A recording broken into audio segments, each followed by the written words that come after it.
In this video, we're going to install Python on Ubuntu in 90 seconds or less. Today I'll be using a fresh install of WSL2 Ubuntu 20 LTS. Conveniently, I just upgraded, so I'll need to set up Python anyway. We'll see how it's looking. For many Linux distributions, Python 2 is included as part of the distribution. You can check and try it right now. You just type python -- version. You can also type python 2 -- version. In my case, that's not installed yet, but if you type python 3 -- version, it is installed. Whether it's installed or not, you can make sure that it gets installed by typing sudo apt install python 3 and answer yes if asked. If not already there, it will install. Now test it out with python 3 -- version, it should work. If you want it to be your default Python, we'll just have to set up the symlinks properly. You can do ls-al/user/bin/python, the typical location for Python.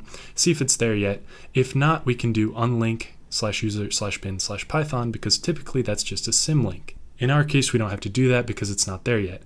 Now we'll just make the symlink to Python 3. ln-s user-bin python 3 user-bin python. We're done now.